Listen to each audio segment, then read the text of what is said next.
Olá pessoal, então hoje a aula vai ser sobre o protocolo de proteção renal. Quando a gente usa exames contrastados, assim como tomografia, cateterismo, então a gente tem que, vai usar o contraste iodado e a gente tem que ter métodos para proteger o paciente, né? O protocolo de proteção renal ele é bem conhecido assim, em serviços que trabalham com contraste iodado. E o que a gente fez foi adaptar ele em cima dos estudos mais modernos, né? Então, assim, o que a gente tem de mais moderno na prevenção? Esse protocolo vem se adaptando. Tem medicações, por exemplo, que no ano passado a gente acreditava que tinha benefício, e depois em estudos de meta-análise a gente viu que realmente não tem um benefício muito claro ou até nem tem benefício nenhum. Então a gente vai adaptando em conjunto com o pessoal da nefrologia para otimizar, assim, o protocolo, né? Um dos exemplos do malefício de um contraste iodado é a reação alérgica, que já é bem conhecido.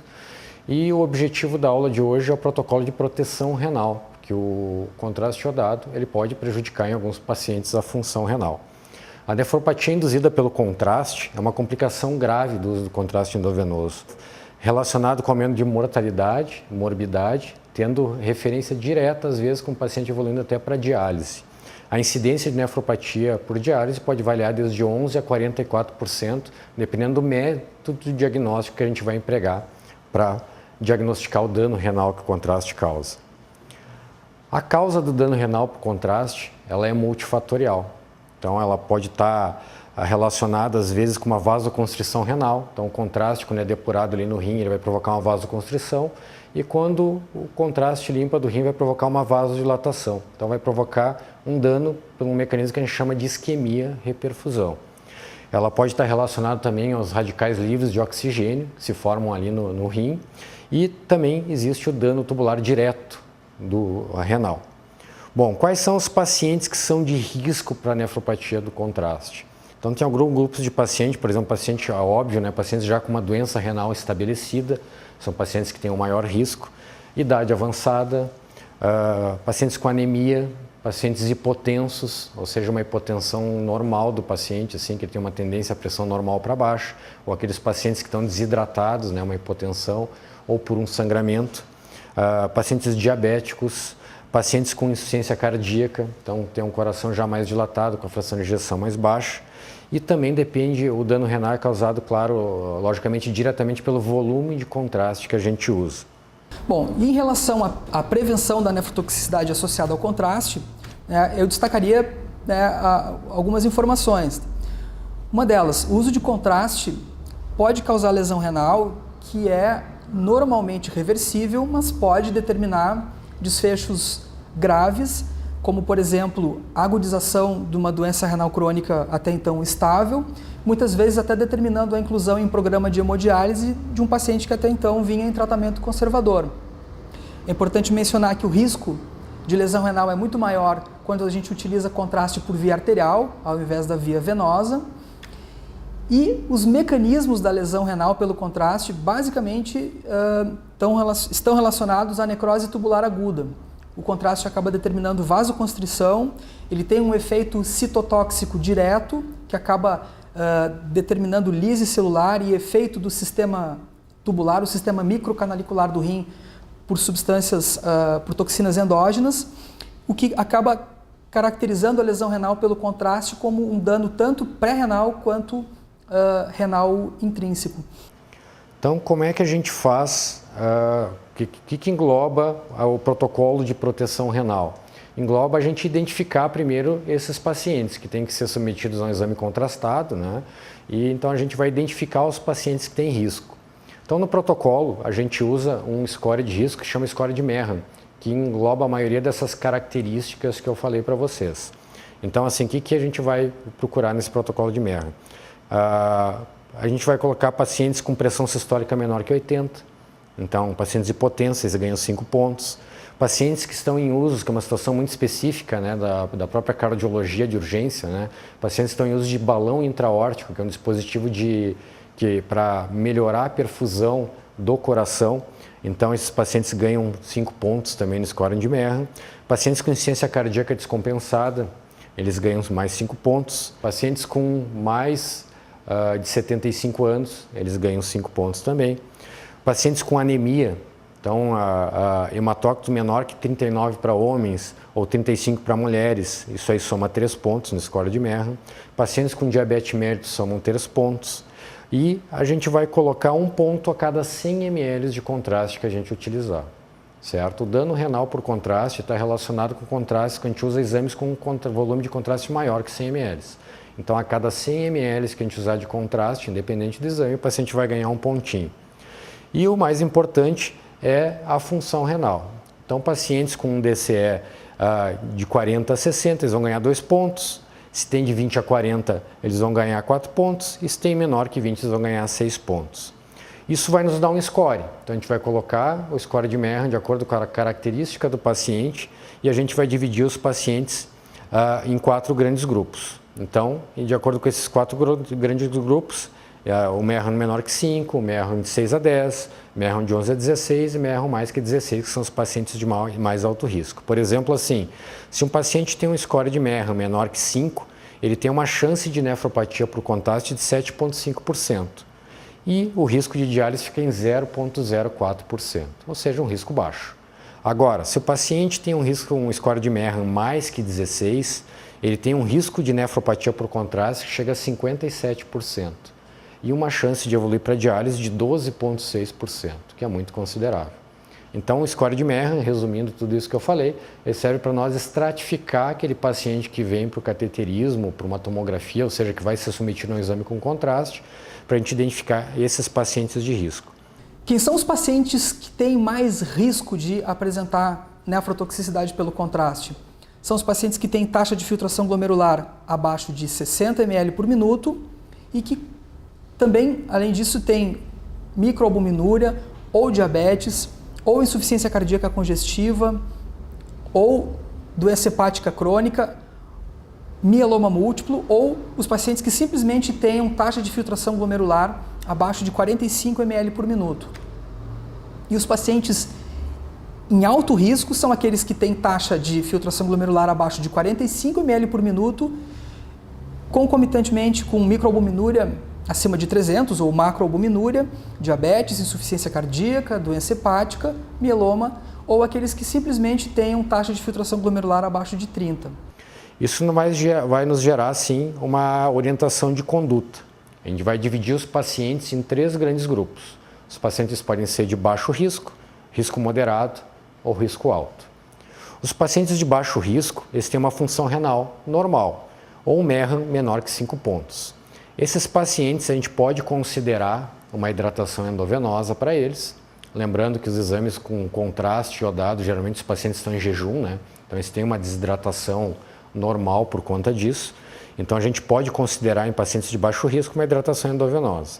Os pacientes de risco moderado são aqueles que têm uma taxa de filtração glomerular menor que 60 ou um Merham entre 5 e 10 pontos, a gente vai ter que tomar algumas medidas para proteger o rim delas. Então a conduta nesses casos, a gente vai infundir 1 ml por quilo-hora de soro fisiológico, 0,9%.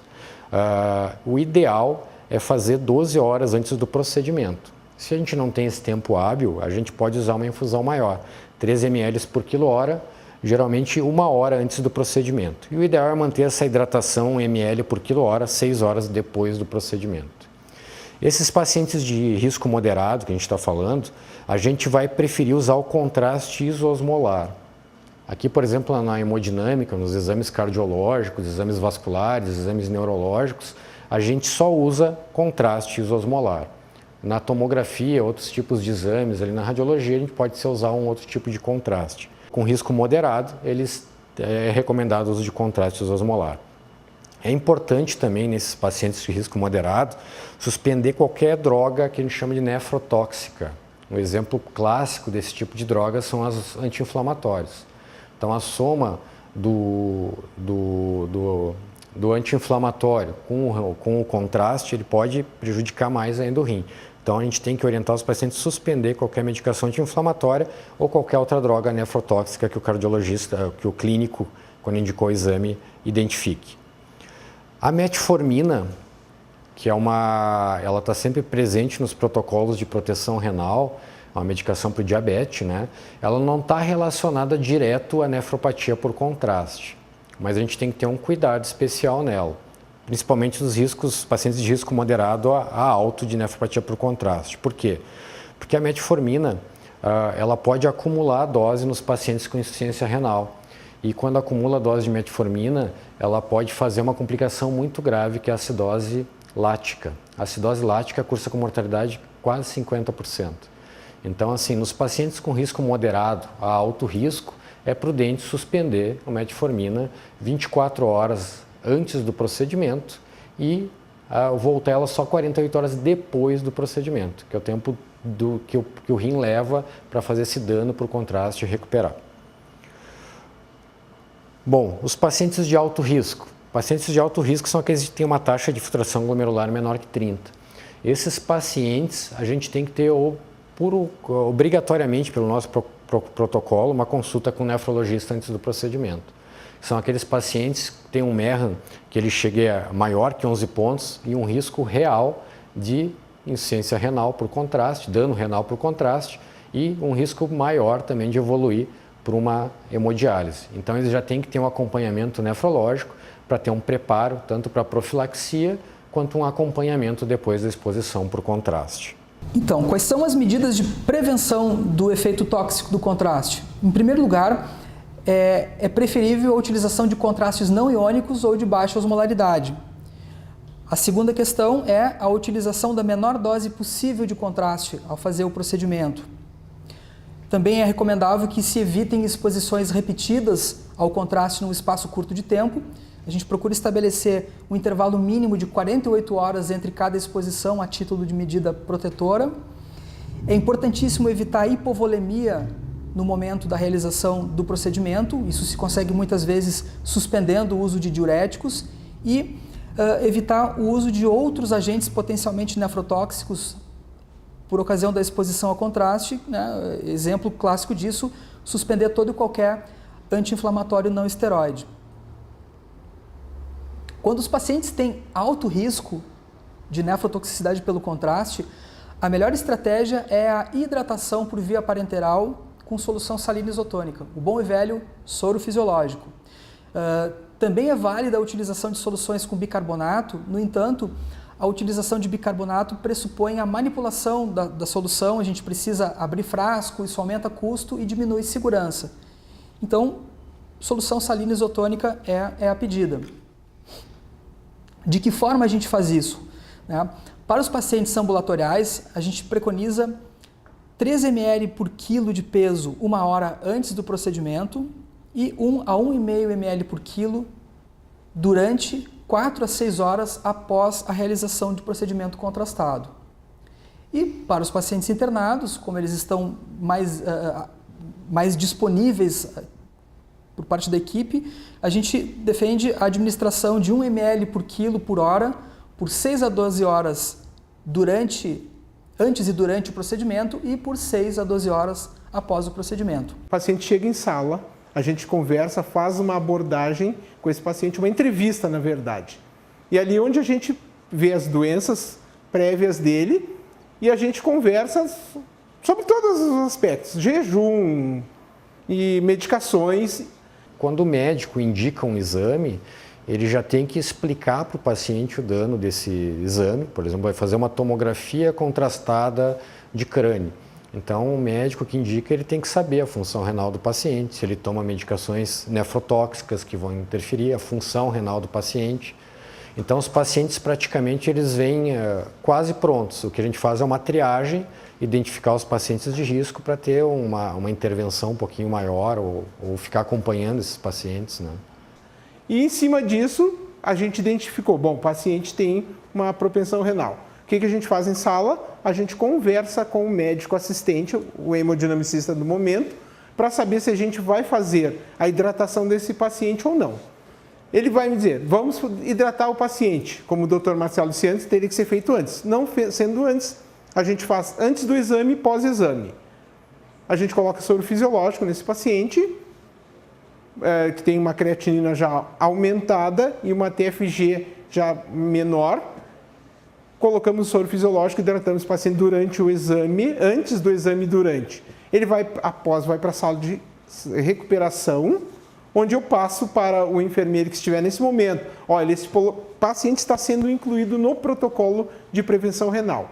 E aí nós temos uma tabela onde é colocado esse paciente, onde os guris depois vão fazer uma entrevista pós-exame para ver como ficou esse paciente, se ele teve alguma alteração renal ou não, que necessitou de uma intervenção médica ou não.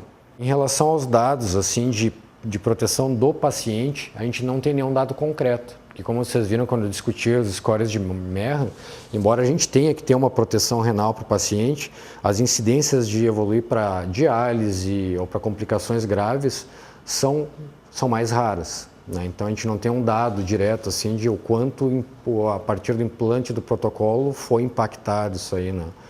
Mas a gente tem a nítida, não é impressão, mas o dado que assim os pacientes são protegidos, né? E aqui eu venho, seu fulano, bom dia, me conte uma coisa, está em jejum, não está? Medicações que o senhor toma, tem alergias, não tem, né? Tem algum problema no rim? Muitas vezes não sabe, mas eu já olhei, né, esse prontuário e já identifiquei. A partir disso, como eu disse, do e-mail também, que já vem de antes, a gente faz toda essa... vamos botar um sorinho mais rápido agora nesse paciente. As intervenções para proteção renal nesses grupos de paciente, a gente consegue identificar os pacientes de risco para ter um acompanhamento depois. Então é feito toda uma monitorização desses pacientes, né? O Hospital da Unimed tem uma coisa chamada que é o pré-check-in. Uma funcionária da Unimed liga para o paciente, onde ela faz a primeira entrevista com esse paciente. Ela pede medicações que ele usa, aí, em cima disso ela já está orientada a alguns tipos de, olha, que nem o doutor falou, a metformina é suspensa, então ela pede para suspender essa metformina um dia antes do exame, e ela fala do jejum e das medicações. Ela pede para ele as receitas, medicações que ele toma da receita, ou então, se ele não sabe, um familiar. Onde é solicitado que ele traga os exames todos que ele tem no dia do procedimento e junto receita médica.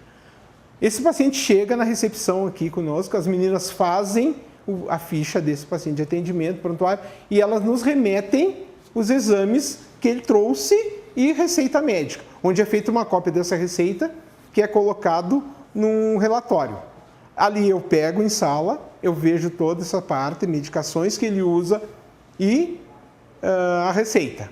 Quando vai marcar o exame, então o paciente ou manda a receita, ou geralmente quando ele não manda a receita ele sabe informar. Se existe alguma dúvida, assim, o paciente, eu tomo um comprimido branquinho, às vezes acontece, né? Então é solicitada a receita para o paciente, né? Então tem que acreditar na informação. Em dúvidas, a gente entra em contato com o médico assistente e retorna a ligação dando a orientação correta ao paciente. Então, essas são todo o racional, toda a fundamentação do nosso protocolo institucional de medidas de nefroproteção ao efeito tóxico do contraste.